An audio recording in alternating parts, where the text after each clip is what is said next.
I should have done? The most delicious ice cream. Beautiful. Hello everyone, welcome back to another episode of Pokemon Sleep, and if you are new here, hi, welcome. I make Pokemon Sleep related videos, and I also ramble on about different things happening in my life, and the recent topic is Japan. Since I've been in Japan for 3 weeks, I came back on Saturday, so I have a lot of things that I would like to share. Now, in my previous video before I left, I did mention that I got a camera.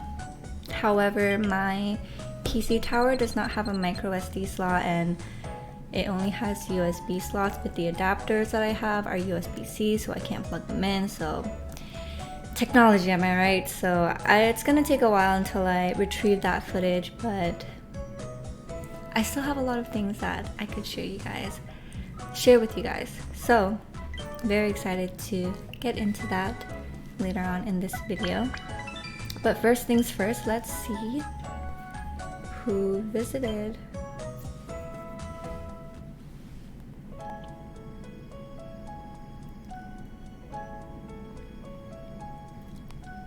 So, no shinies today, but that is alright.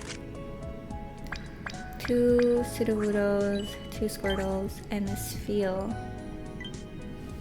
And I'll probably end up, well, not probably, I'm going to give my biscuit to Squirtle,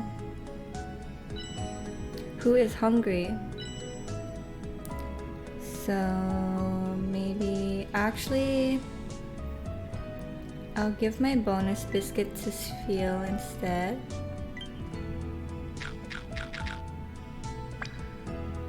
And then I'll give my... Oh no, you know what I should have done?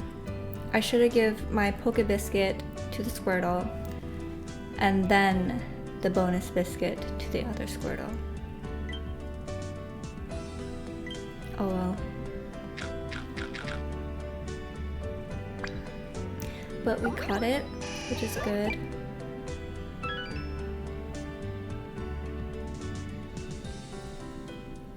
And I currently have a Wartortle, but it's not like the best or anything, so I keep telling myself if I catch a better Squirtle, then I'll swap it out. But then it kills me knowing how much resources I've used to, you know, raise that Wartortle. But that's just how it is, right? So let's see. I still have not gotten around to using the calculator and checking how good my Pokemons are.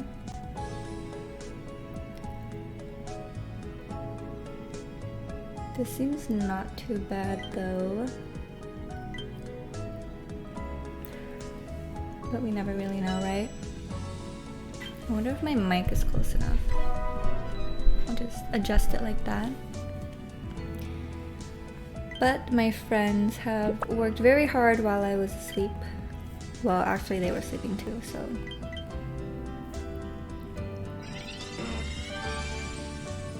And our Snorlax is now at grade 4, which is great.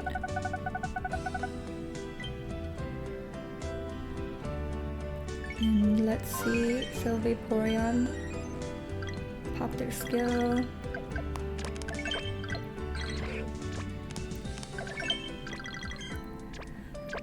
I wish Chikorita gave me more soothing cacaos, but what can I do, right?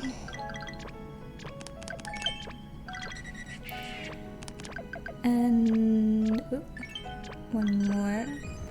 Alright, let's see what I could make for Snorlax this morning.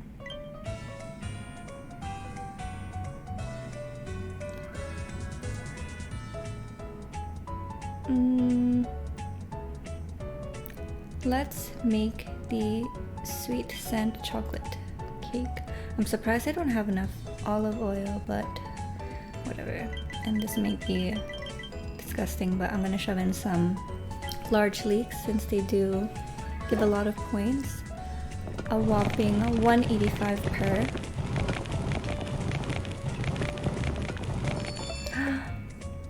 Very lucky. That's a critical.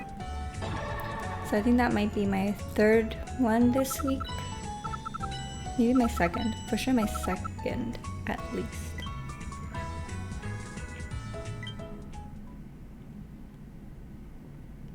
I don't know why, but this randomly made me remember this moment in Japan when my boyfriend and I were going towards Sensoji. And we were going through all the stalls, eating our way through before we get to Sensoji, and we found a stall that serves Cremia ice cream. Now, if you are not familiar, Cremia is arguably the most delicious ice cream in Japan, if not anywhere in the world. But it is just so decadent, so rich, and due to the fat content, it melts very quickly. So for those who want to capture a moment, you have to go pretty quickly. Especially if you're ordering in summer, I'm sure that will melt really fast.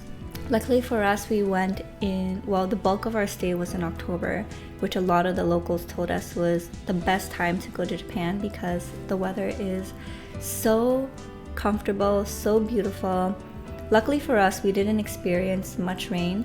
I would probably say like 2-3 days tops of rain out of the 3 weeks that we were there. But with that being said, the ice cream, you guys, the Cremia ice cream, if you ever have a chance to try it, I highly suggest it. Now, usually I'm a vanilla soft serve kind of girl, so I got the vanilla one, my boyfriend got the chocolate vanilla mix, and I wish I had more during my stay. But the chocolate one was actually my favorite, so if ever I get the chance to go back, I will definitely be spoiling myself with chocolate soft serve Cremia ice cream. I think they also do an option where they sprinkle matcha powder on top of the vanilla soft serve one. But you guys, what makes it even more delicious is that they, instead of using a regular cone or a sugar cone or a waffle cone, they use like a biscuit cone. And if you've ever tried some of Japanese confectionaries and biscuits, you'll notice that they like to really use, I don't know, like a butter biscuit, soft sugar cookie biscuit. I'll show you guys this later, so you kind of see the texture that I'm talking about, because the biscuit in this is of that texture. But it's so good, and on top of that, it's not too sweet. So it was so pleasant to eat. I loved it.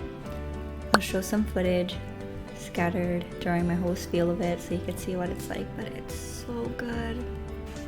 And I wish I could have more, and I should have had more, but there was just so much we wanted to eat that a lot of times we tried not to eat certain things again just so that we could save that stomach space to try something new. And let's see, over here, also I got more matcha powder there. So right before my trip, I finished all the matcha that was in my house, so I was really excited to pick up some more there. Now, when I was looking around this morning in my cabinets, I've noticed I've only picked up 2, so kind of sad I didn't pick up more, but you know what? There's no shortage where I live on matcha, but getting like matcha from Japan is just different. But with that being said, I did make a cup of matcha, a matcha latte today with coconut milk, so I just want to quickly try out this new matcha powder that I got there.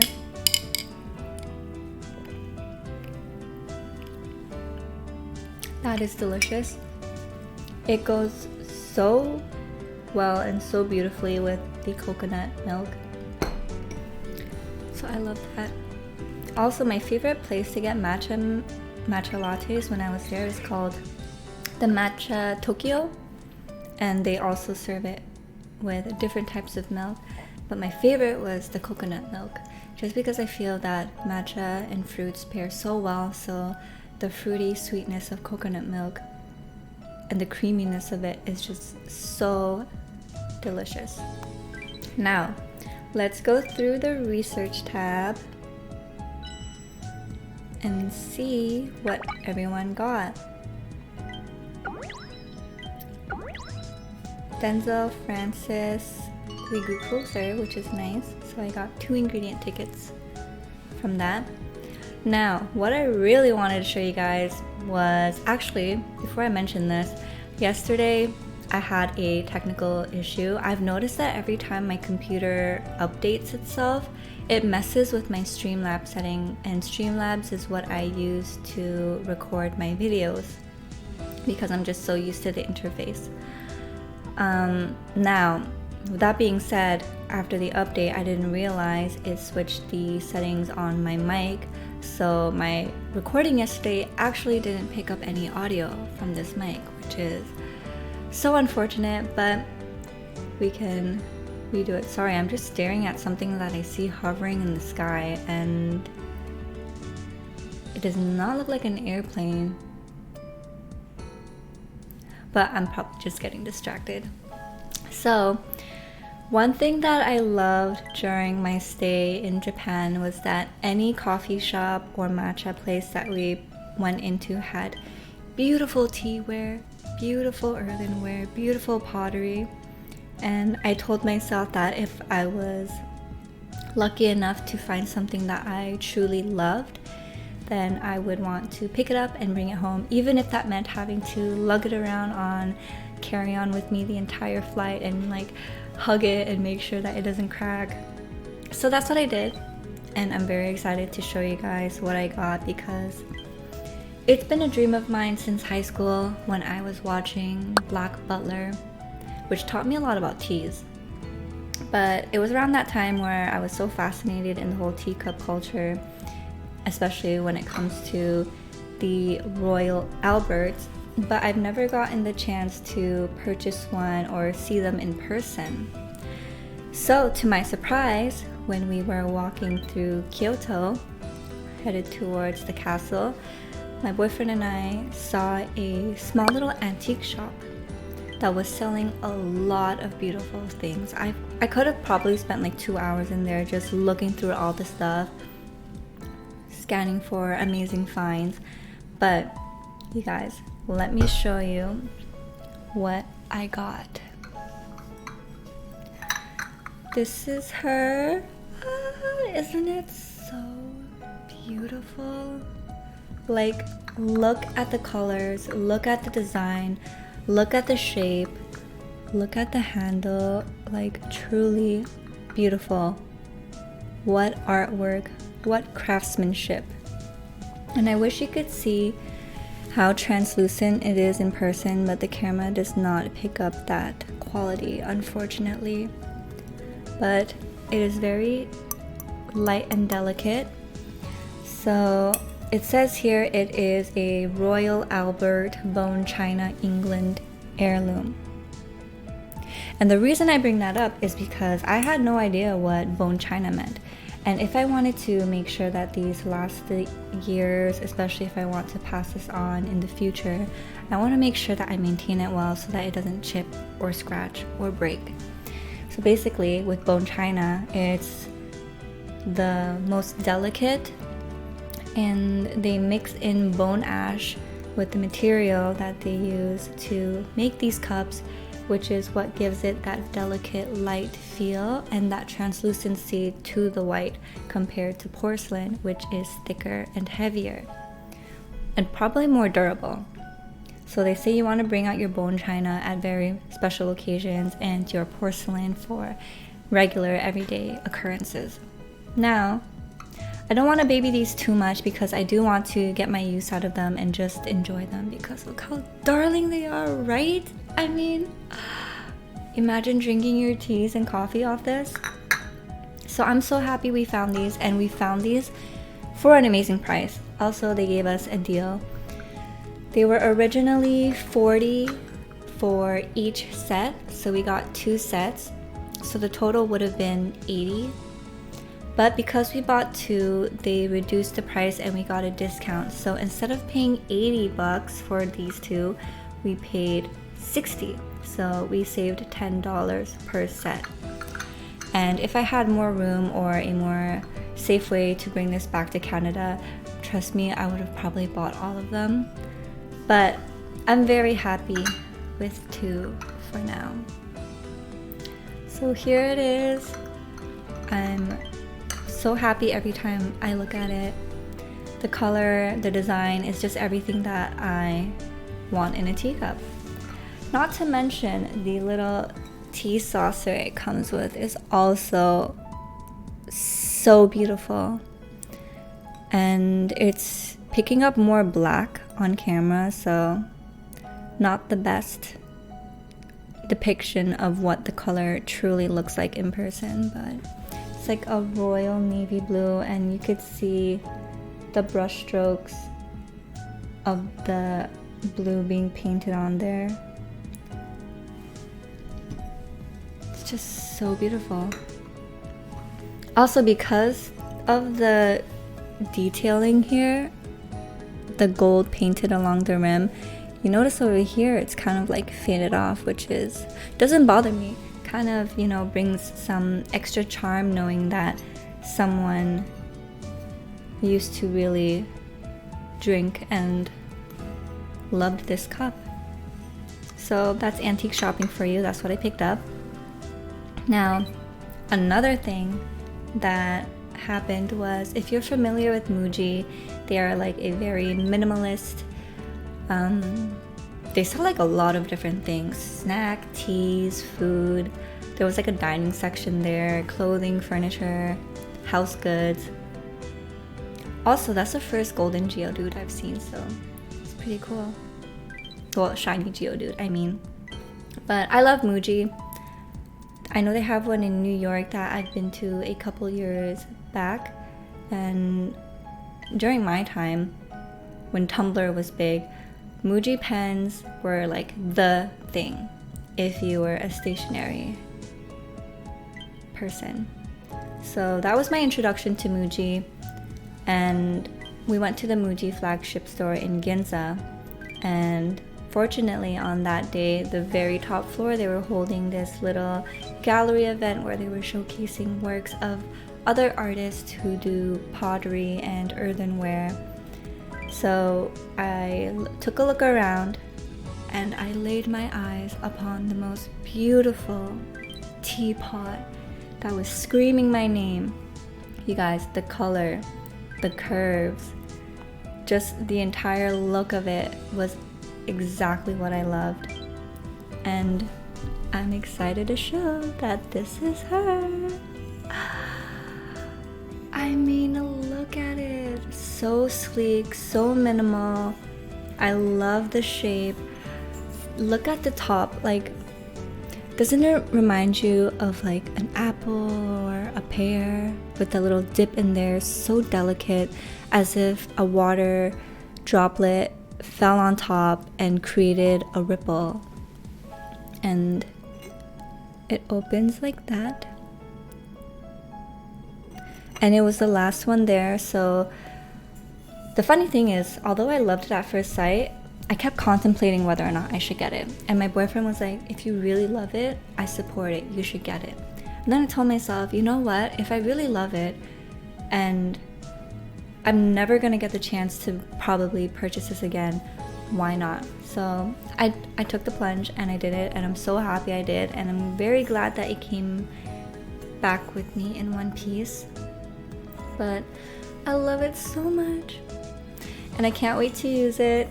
And I love this artist's work, so I'll leave her information in the description box and show you guys some of the stuff that she's made, because it's just absolutely gorgeous.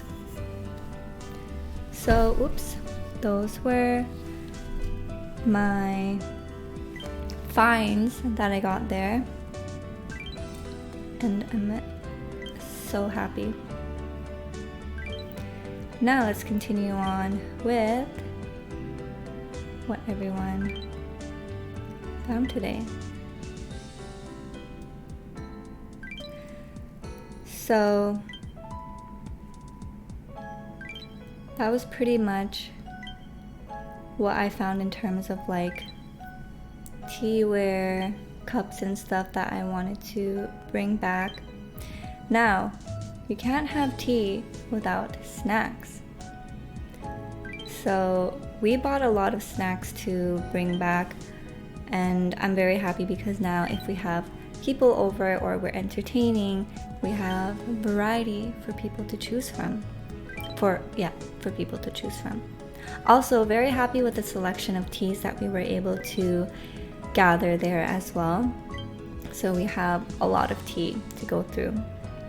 But the Muji tea that I got, there's this corn tea, absolutely delicious, because I tried this corn tea at a yakiniku place that we went to, and I saw corn tea on the menu and I was like, I wonder what that tastes like. I try it, I fell in love, and then faithfully that day at Muji I found corn tea and I bought myself a bag, and I think it has probably like 10 tea bags in there. And my only regret is that I didn't pick up another because it's so good. It's like fragrant, sweet, so delicious. But with that being said, you can't have tea without snacks, so we did buy a lot of snacks. And one snack I wanted to show you guys, I think it would be fun to just show some snacks we got and trying them with you guys. Now, I've already tried these. As you could see, we already made quite the dent. But these are called Tokyo Veneto, meeting from Italy to Kyoto. It's kind of blurry, but they have these three to choose from. The strawberry one looks friggin' delicious, but we got this one here, the langue de chat. And you'll notice in Japan, they love their langue de chat, and they love cheese. And I've noticed that a lot of their langue de chat has a hint of cheese in it. Now this one is a matcha flavored one, and the cream inside is like a vanilla. I do taste a bit of a hint of cheese, so it does add for that salty layer to it. So a little salty sweet. But this is what it looks like. And you'll see that thin layer. So cheers, let's eat.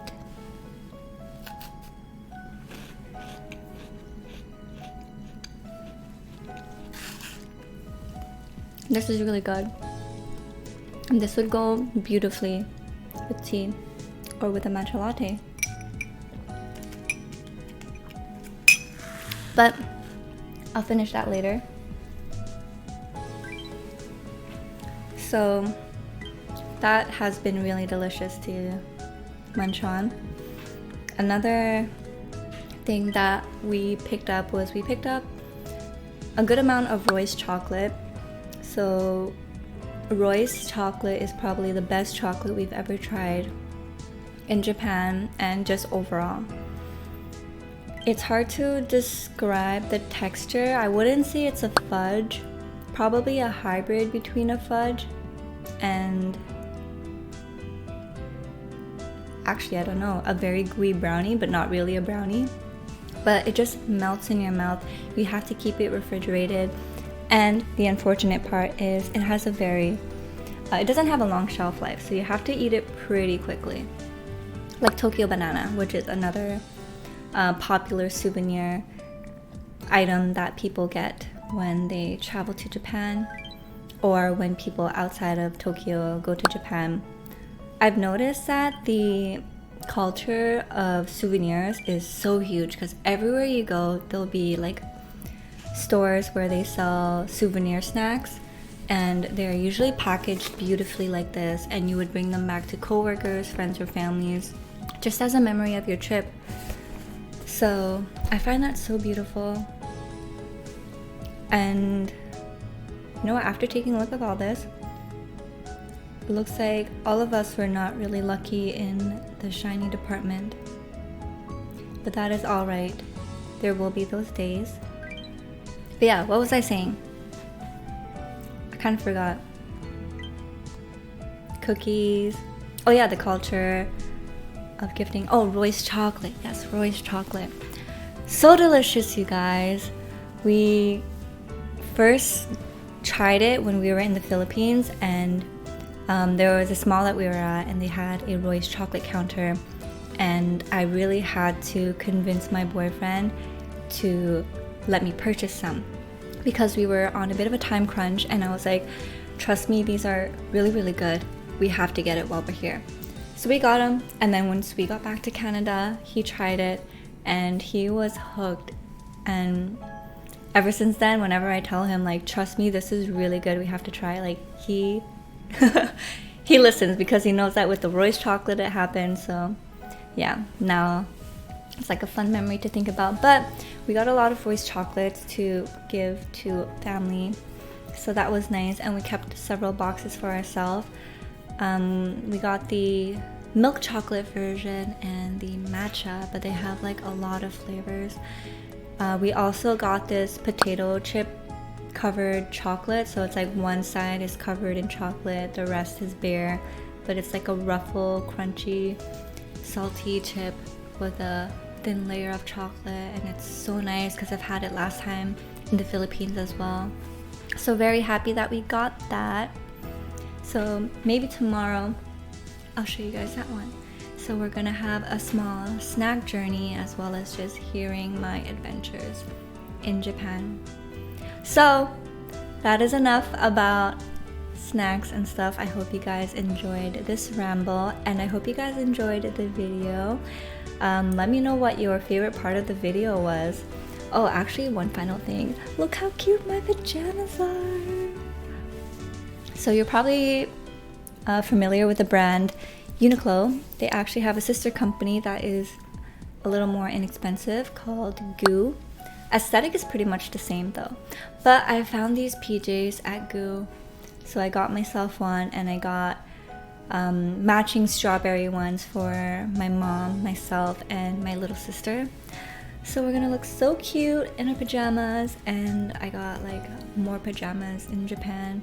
I didn't buy much clothes. I told myself a lot of the luggage space that I have, I do want to reserve to buying a lot of souvenirs for my family, because they wouldn't have the opportunity to go just because they're young or busy with work and they can't take the time off. And because I'm fortunate enough to have that time to take off, I really wanted to make a point to buy a lot of souvenirs for them so that they can have a taste of Japan as well. So when it came to clothing, I pretty much just bought myself pajamas that I really, really wanted, because that was the one thing, well, one of several things that I really wanted to pick up for myself there. And right before I went to Japan, Gelato Peak, this super cute pajama company, came out with a Pokemon Sleep collaboration, and I'm kicking myself in the feet because I was like, oh, you know what, I could probably just pick up a pair when I was in Japan. But I was wrong, because they sold out so goddamn quickly. They only had one more style left, but it wasn't the one that I wanted. The one that I wanted was one of the 3 character sets, which was a Snorlax one, a Pikachu one, and a Jigglypuff one. And I was leaning more towards the Jigglypuff one. And my heart broke when I came there and the sales associate told me that there was no more. So I'm very sad, but I did end up buying a set of pajamas from Gelato Peak and a pink cardigan. Actually, the pink cardigan is behind me right now. And it's just so cute. I'll wear it next time. It's kind of too hot for me to wear it now. But the tag is like so cute too. All the small details. It's one size fits all for a lot of their items. That's what they told me. So luckily it did fit. It wasn't too big. And I love the material. I love the dusty pink color. And the other one that I got is for their Halloween collection. It was like bunny ears, so kind of giving off the aesthetic of what the Pokemon one was supposed to be, because it was like Pikachu ears, Jigglypuff ears, and Snorlax with the pattern on the top and the bottom, and there was like matching eye mask. But hopefully they come out with more. But yeah, that's on Pajamas. Thank you guys for listening to all this, tuning in. I hope you have a wonderful rest of your day, and I hope to see you guys tomorrow. I am just like tripping all over my words, but see you guys tomorrow. Have a beautiful day.